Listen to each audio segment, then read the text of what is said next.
Ladies and gentlemen, welcome back to Royal Instinct. Today we are going to be watching a video about why YouTube Shorts will kill YouTube.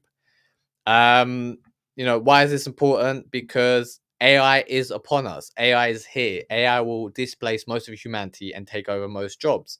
The only true jobs that are left, if you want to make any sort of money, if you want to live a life of luxury, is for you to start becoming a content creator. And here on this channel, I'm looking for 100 people who are rising to the top, who want to build out their own kingdoms, who want to live a life of luxury, and want to become content creators. You need to, you know, understand how to be charismatic, how to become a leader, and we do that here by becoming content creators. Because if you don't have any fame, if you don't have any status, if you don't have any influence, you are literally a nobody, and nobody will take you seriously as we move into virtual reality. You need a following, you need to be seen as a king, and the best way to do that is for you to start becoming a social media influencer, a content creator, and rise to the top by becoming somebody who has the ability to amass fame. But let's get into this video. Let's see what they are talking about today. YouTube Shorts are gonna kill YouTube, and your favorite creators are likely going down with it. Hell, you get what I did there? I made the U of union into the U. Has its roots in one word: shorts. Shorts officially launched on YouTube at the end of 2020, and after a lukewarm intro on the platform, YouTube decided to just outright pay people to make them. No one really took them seriously still, which is why this year, in 2023, YouTube started pushing them hard. Now when you open your homepage on desktop, you see shorts. When you open your phone to pick a video, oh, you've just randomly showed up in the shorts feed. Sometimes when you're watching YouTube on the TV and it's like, here, would you like to watch a short on a TV with a totally different aspect ratio? Sure, why not? To creators, this surge has had some devastating ripple effects. When you go to the homepage and suddenly 50% of the screen is dominated by short-form video, it means your long-form content gets shared less. At the top of the year, YouTube... Short form content is important because it's the gateway to introducing you to who you are, your personality, and it will lead the audience who resonates with your shorts, with your content, to your more long form content. basically mandated that if you want your channel to continue to be successful, shorts have to be part of your video strategy. And that's kind of an issue when it's a format that takes time and effort to make, but basically earns you $0. I cannot overstate how these changes are currently devastating the mid-sized channels of YouTube. The number of creators that I personally know who've repeatedly said how scary this year's been for them because of these. And the thing is, once you have AI, once AI comes into play, AI will be able to make content without the producers. It will be able to make content off on a whim, with very little effort on its part, because somebody will be coding it on the back end, and the content will be produced, mass produced, and fed into the algorithm. And once that happens, once AI gets to that level, then there will be no need for new content creators to be promoted on the platform. Then YouTube can then feed its own algorithm, its own AI algorithms. Sorry, it will feed its own algorithm with its own AI content, and then it doesn't have to pay out anyone, right? It will reap all the own all the revenue, and keep the profit for itself. And because like I said, they don't want to pay out any money to content creators, okay? But they realize that they need the content creators for now. And there's only a short window of opportunity that you have left. You see, with AI taking over, with AI potentially displacing most of humanity in terms of work, there will be no jobs left in the future where you can make any serious money. Of course, there'll still be like some sort of admin role that you can fucking do to keep yourself busy. But in essence, there'll be no real jobs left. AI will displace most of humanity, and you need to really think about what it is that you're going to be doing in the future. What is a potential job that you can have for the next 10, 20, 30 years? And the easy answer is a job that you can work for the next at least a decade, and make some serious money, is by becoming a content creator. Okay, you need to become a content creator. You need to be somebody who has influence, somebody who has um fame, in essence, become a celebrity, rise to the top, build out your kingdom.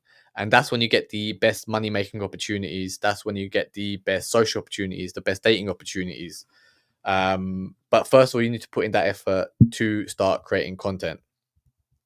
Unexplained view drops who've dedicated their lives to build small businesses around making long-form videos but are now struggling to get by as their views disappear overnight. Channels who don't have the money or resources to just work in a couple of extra spare videos so that their views return to normal. That right there, it's a big issue. But while mid-sized creators are feeling it now, I suspect that all creators will likely be suffering similar consequences in another year or two. And that is what I want to talk about today. Now, normally this would be a dramatic Matt chat on the couch, but I've already got that one penciled in for January.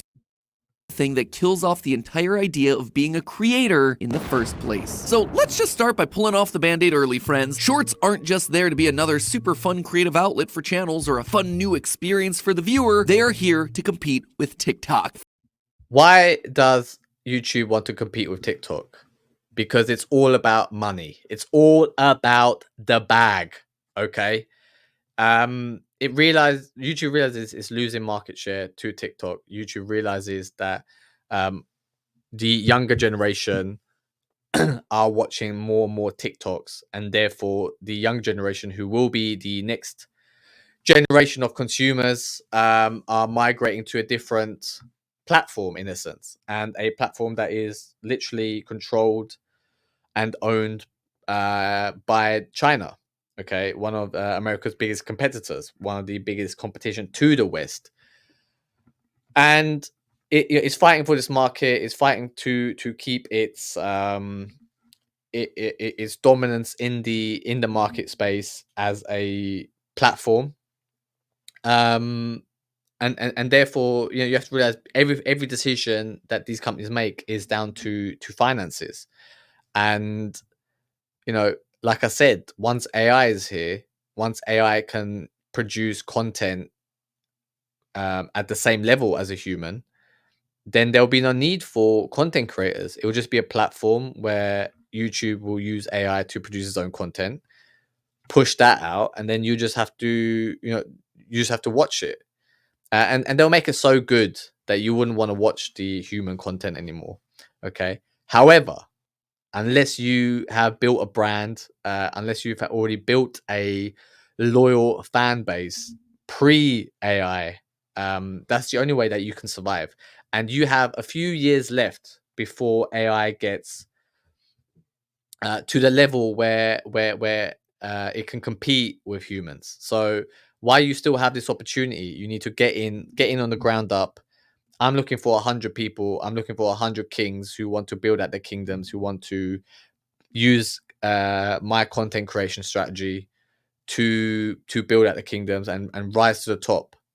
Because the only way to save yourselves is to become an elite yourself, and that way you can save your loved ones, you can save your community, you can save your followers, to help them transition into the next phase of human evolution. Because we are, there's a dystopian time coming ahead. It is pretty scary to think how the future would look. In most cases, the best case scenario is you just be locked in a room. It'd be a voluntary imprisonment, but you just be locked in a room. You'll be fed. It'd be very comfortable, and you just be watching, playing around, running around in the metaverse.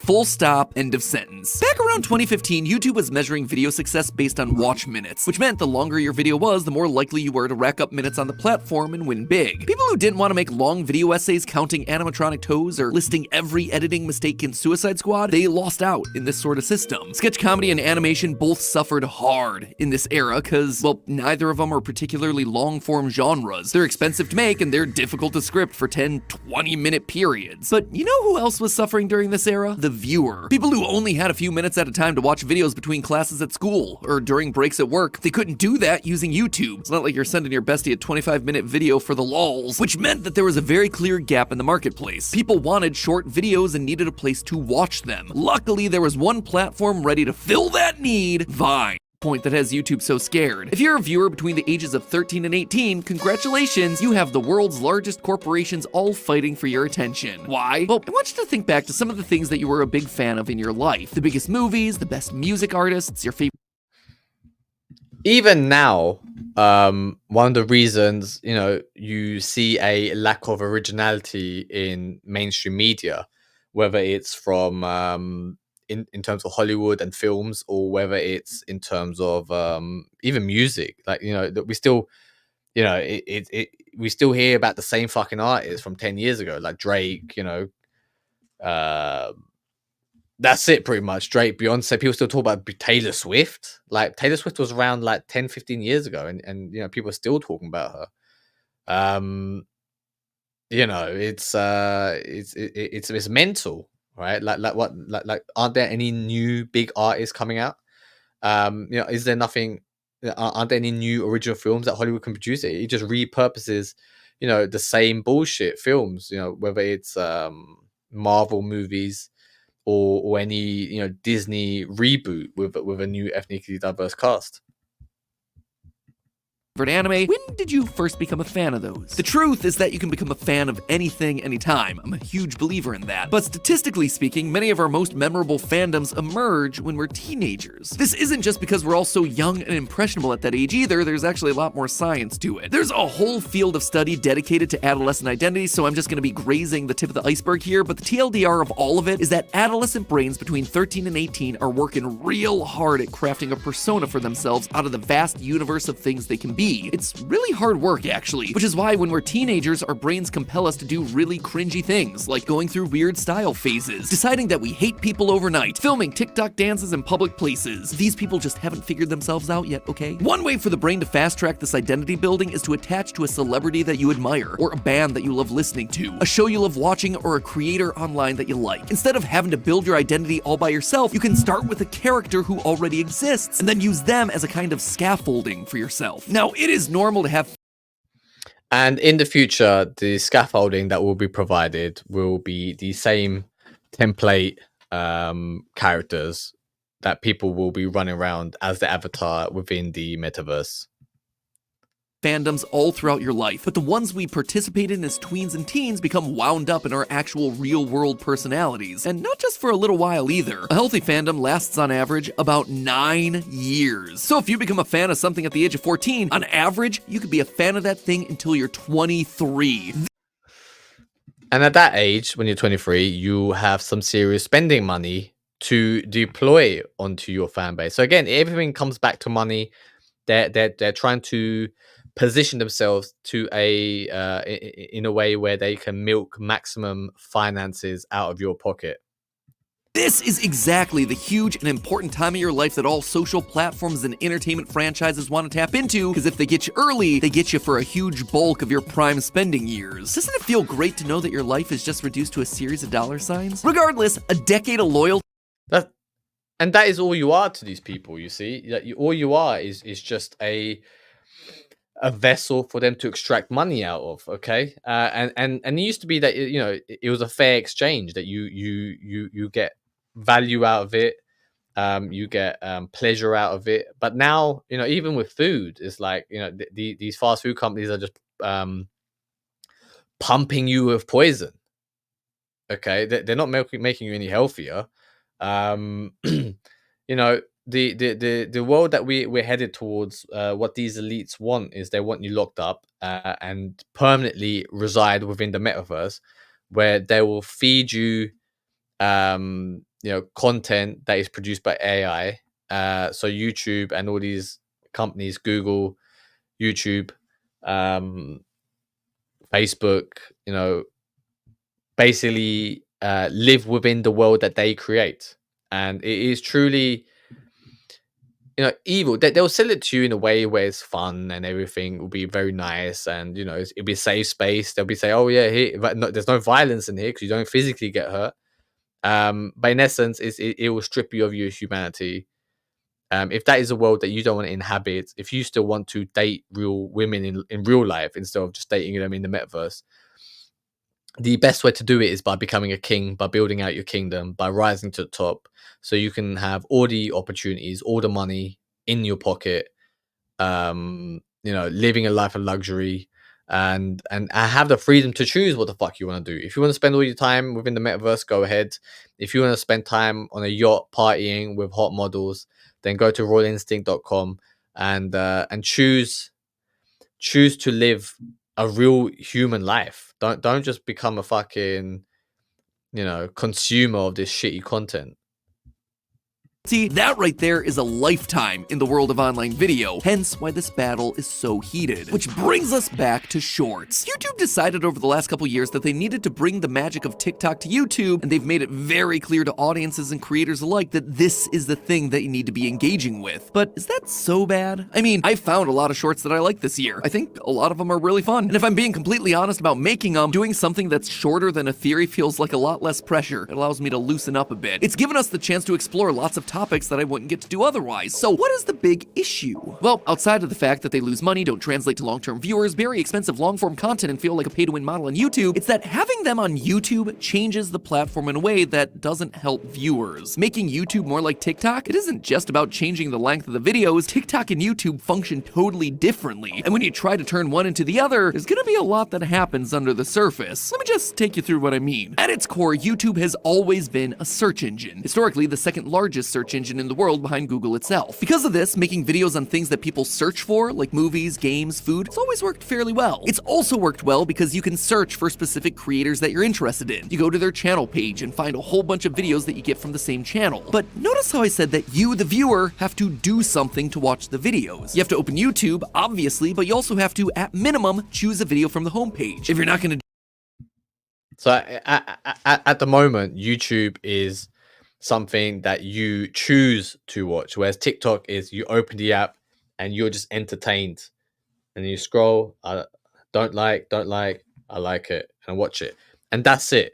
Basically, you're just fed something that you resonate with, right?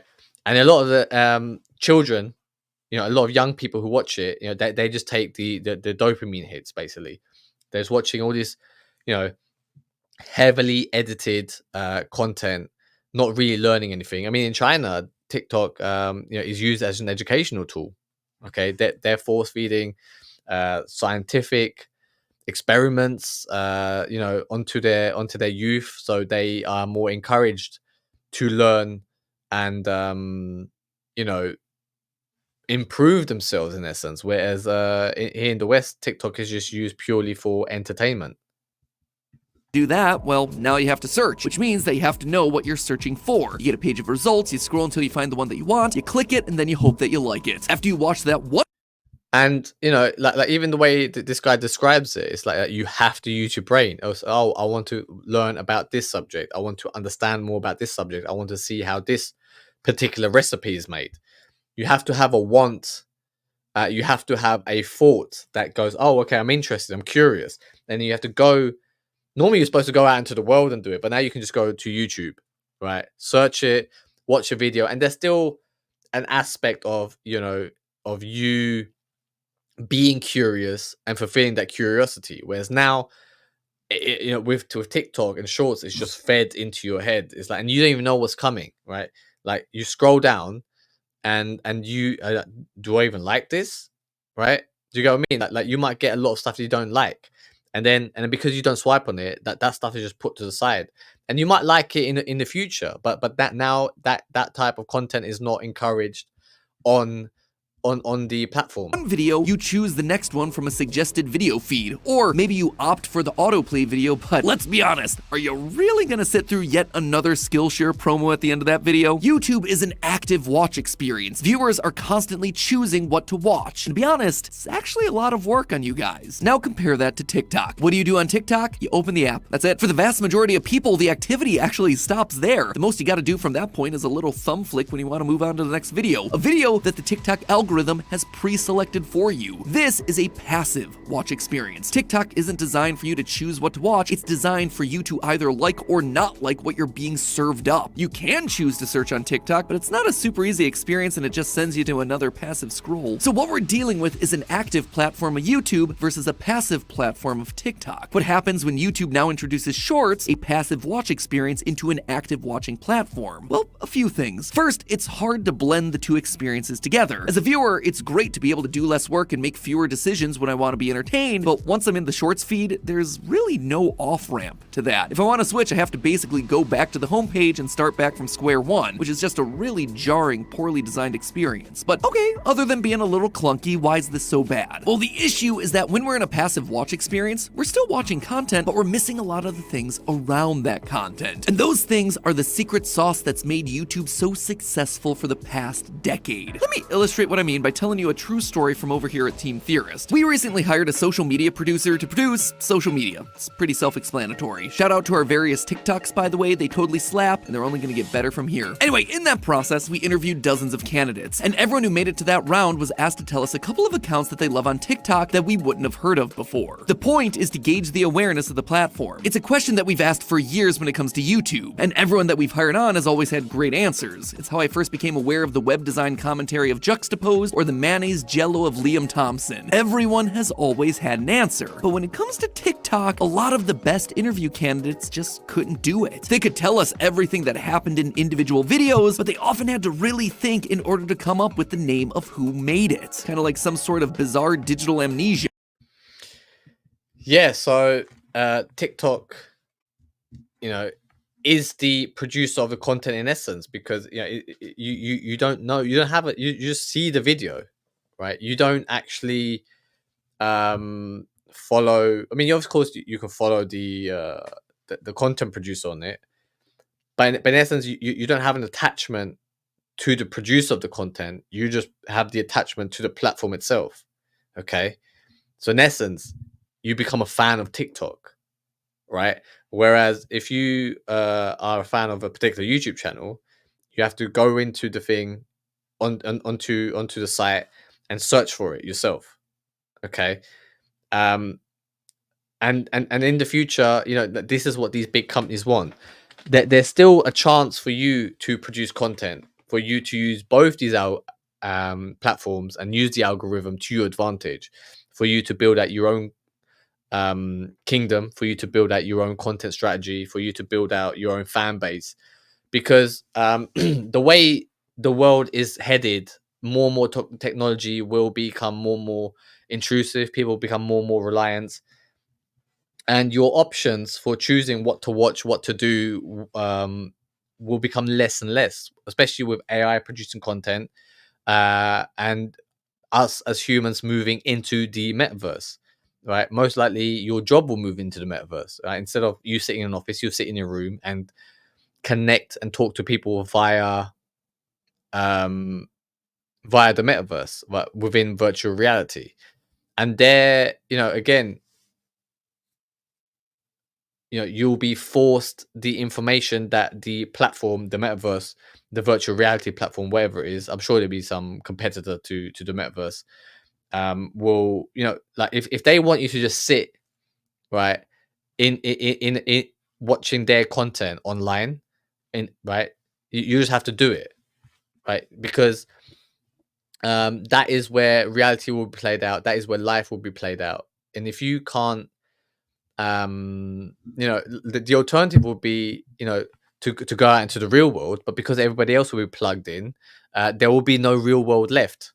Okay, so the only way to survive is for you to become rich enough, for you to build out your own kingdom, build out your own fan base, so you can create your content for your fans, so you can make money through your own content, and provide leadership for your fans to take them to a better tomorrow, for a better future. This happened over and over again in the interviews. And you know what? They're not alone. When we like TikToks, we tell people, I have to show you this TikTok. Or, have you seen that one TikTok where the guy does the thing? We're not trying to de-identify the people as creators. Instead, the way the platform works takes creators out of the equation. It doesn't really matter who made the TikTok. I didn't choose it. It was over pretty fast. And for better or worse, the platform pushed me on to the next video. If I truly wanted to see who made it, well, it's available. It's just teeny tiny over here, right down in the corner. We know YouTube creators we love because we actively have to search for them. We actively choose them from the homepage or suggested feeds. Their logo appears in lots of different places. We subscribe to them. We don't just follow them. Heck, they even have their own channel page. And while that might seem like a meaningless word, it really is YouTube's secret sauce. The channel pages make YouTube into a glorified web host. Each creator is their own website, their own channel that you visit to watch videos. The banner is theirs. The thumbnails are theirs. And you can see this is how human creativity is killed, in essence, you know, by getting a platform where you just force fed whatever the algorithm suggests. The titles are all chosen to fit their personal brand. But as soon as someone else or an algorithm is doing that choosing for us, we're separated from all that information. It's not important anymore. So the problem with placing everyone in a shorts feed isn't just that now they're segregated on the platform, it's because it's removing the identity of the people who make the content. Historically, YouTube trends can spread over a huge number of creators, but the biggest creators in a trend tend to be memorable. 100 Layers Challenge, Simply Nailogical. Fidget Spinners, Collins Key. Elephant Toothpaste, Mark Rober. Unboxing Toys, Ryan's World. Giving away lots of money, Mr. Beast. TikTok trends, though, they're not based on creators, they're based on de-identified formats, trending audios, meme templates, personal style hacks, recipes, weird clothing. Actually remembering creator names on TikTok takes an incredible amount of thought and active watching, something that TikTok and YouTube Shorts, for that matter, are trying to discourage you from doing. And this actually makes a significant difference. In 2022, TikTok sponsored VidCon, one of the largest digital video industry events of the year where fans can have meet and greets with all their favorite creators. In years past, when the appearances were coming from YouTubers, the lines were packed. But in this particular year, many of the lines were empty, despite the creators having hundreds of thousands to millions of followers on TikTok. As simply... So, you know, therefore, you know, this video shows that for you to create a fan base, you need to make long form content, right? There's still a market, there's still a place on YouTube for people to do it. And I believe if you use YouTube Shorts, that it can feed into them watching your long form content. Here on Royal Instinct, the way we become famous, the way we rise to the top, the way we build out our kingdoms is by making content. And what do you make your content on? You make your content around the thing that you are most passionate about, the thing that is of most interest to you. Wherever your talent is, you'll build out your content around that area. And the reason we do that is because we want you to work without motivation, without discipline, something that is very easy for you to do, where you don't have to, you know, be like, oh, you know, I have to now make a video about this information.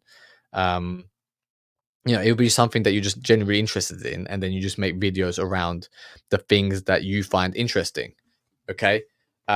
You'll become a content creation machine. If you work alongside me, you'll become a charismatic leader, a charismatic speaker. You'll be able to garner attention. You'll be able to build out a following. You know, people will be cheering for your progress. People will see you rising and become a fan just to see how you progress over time. Okay.